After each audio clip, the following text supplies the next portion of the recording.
ఎవడికి సైకో? మాకేం సైకో? ఏం చేశాడు సైకో? సిగ్గు లేకుండా నేను కలవలేదని చెప్తావా?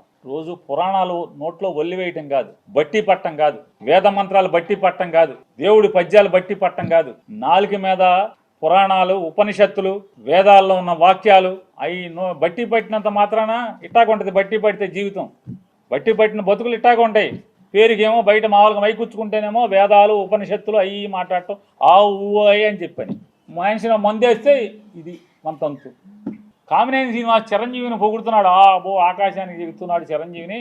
చిరంజీవి ముఖ్యమంత్రిని రంకెలేస్తే జగన్ బయటికి పరిగెత్తుకొచ్చాడు అని ఆకాశాన్ని లేపితే ఈయన ఉండబట్టలేకపోయాడు. లేచిపోయి వెంటనే కామినేని శ్రీనివాస్ గారు సైకో అప్పుడు వచ్చారు కదా సినిమా వాళ్ళు అది ఇదని. సాక్షాత్తు బాలకృష్ణ నాతో ఫోన్లో మాట్లాడాడు, నాతో మాట్లాడాడే చెప్తున్నా. నాకు జన్మనిచ్చిన నా తల్లిదండ్రుల మీద ప్రమాణం చేస్తున్నా, నువ్వు చేయి నాతో మాట్లాడలేదని చెప్పాను. మీ అమ్మ నాన్న మీద మాటకి చెప్తారు కదా.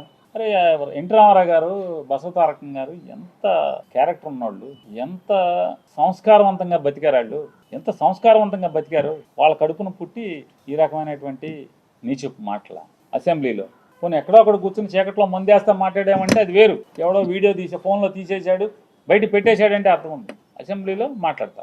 నన్ను అడిగావు బాలకృష్ణ, నన్ను అడిగావు ఫోన్ చేసి జగన్మోహన్ రెడ్డి గారితో అపాయింట్మెంట్ ఇచ్చి నేను వచ్చి కలుస్తానని చెప్పాను. అఖండ సినిమా కోసం మిరియాల రవీందర్ రెడ్డి ఆయన ఎవరో ఉన్నాడు, నా దగ్గరికి వచ్చాడు. నన్ను అడిగి 10 మందితో మాట్లాడించి అపాయింట్మెంట్ తీసుకుని నా దగ్గరికి వచ్చాడు. సార్ మా హీరో గారు మాట్లాడుతా అంటున్నారు, కొద్దిగా మాట్లాడండి సార్ అన్నాడు. మీకు అభ్యంతరం అన్న? నాకే అభ్యంతరం లేదు, మాట్లాడండి, నేను మంత్రిని, మాట్లాడాలి, బాధ్యత, మాట్లాడించండి అని. మాట్లాడావు. జగన్మోహన్ రెడ్డి గారు ఎట్లా ప్రవర్తించాడు నేను వెళ్ళి అడిగితే, సార్ బాలకృష్ణ ఫోన్ చేశాడు సార్, వస్తాడంటే మిమ్మల్ని కలుస్తా అంటే కొద్దిగా అపాయింట్మెంట్ ఇవ్వండి అని అడిగాను. ఏ బాలకృష్ణ? చంద్రబాబు నాయుడు బామ్మర్ది. అవునండి, ఆయన బామ్మర్ది. మన దగ్గరికి ఎందుకు, ఏం పని ఏంటి అంటాను. అఖండ సినిమాకి లీనియంట్గా ఉండాలంట. వాళ్ళు బ్లాక్లో అమ్ముకుంటారు టికెట్, ఎక్కువ షోలు వేసుకుంటారు, బాగా సినిమాకి ఎక్కువ ఖర్చు అయిందంట. మామూలుగా బడ్జెట్ 45 కోట్లు ఎంతో అనుకుంటే అది ఆ డైరెక్టర్ వల్ల అంటే ఎక్కువగా అమ్మారని చెప్పని రేట్లు ఎక్కువగా అమ్మారంట. ఎక్కువగా అమ్మటం వల్ల దాన్ని 70 కోట్లకి తీశారంట. కాబట్టి అమ్మపోతే సినిమా బాగా తీసాం, బాగా వచ్చింది, మంచి సినిమా తీశాను కాబట్టి చూసి చూడండి పొమ్మని అడుగుతున్నాడండి. సరే ఏదో మాట్లాడేది సార్, వాళ్ళకి ఏమైనా సాయం కావాలంటే చేసి పెట్టని చెప్పి అంత హుందాగా ప్రవర్తించినటువంటి జగన్మోహన్ రెడ్డి గారి గురించి మాట్లాడే భాష.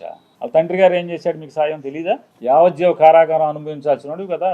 జీవితంలో మర్చిపోతాడు ఎవడన్నా? మనిషి జన్మెత్తినోడు చిన్న సాయం చేస్తే ఎవరు కూడా మర్చిపోరు. అట్లాంటిది ఏమవ్వాలి? ఏం చేశారు? కొడుకు సాయం చేశాడే తెలీదా? చేశాడు కదా. అడగంగానే మీరు మేము జగన్ దగ్గరికి రామని చెప్పు, తప్పే ఉంది. రాజకీయంగా వాడుకో, మేము ఎప్పుడు జగన్ కలవలేదని చెప్పు, తప్పే ఉంది. నిజమే కదా, జగన్మోహన్ రెడ్డి గారిని ఎప్పుడు కలవలేదు, ఓకే. అంతేగాని నేను రానన్నాను, ఎవడు రానన్నది ఎవడు? హాస్పిటల్ బిల్లు కోసం డాక్టర్ హరికృష్ణ ఎవరైతే ఆరోగ్యశ్రీ చూసేవాడు హరికృష్ణతో మాట్లాడలేదు? మా బావ ఉండగానే బిల్లులు ఆగిపోయినాయి, మాకు బిల్లులు ఇప్పించండి అని అడగలేదా? బిల్లులు ఇవ్వలేదా జగన్ గారు? ఏం సైకో మీ బసవతారకం హాస్పిటల్ని ఎప్పుడన్నా ఇబ్బంది పెట్టాడా? మీరు అమరావతిలో జగన్మోహన్ రెడ్డి గారికి ముందు అంటే మీ బావ గవర్నమెంట్లో బసవతారకం హాస్పిటల్, క్యాన్సర్ హాస్పిటల్కి మీరు స్థలం తీసుకుని జగన్ వచ్చాడని చెప్పి కట్టకుండా మీరు హాస్పిటల్ ఆపేసి ఇప్పుడు కొత్తగా శంకుస్థాపన చేస్తారు. మీరు ఎవడు సైకో? నువ్వో సైకో, జగన్మోహన్ రెడ్డి గారు సైకో.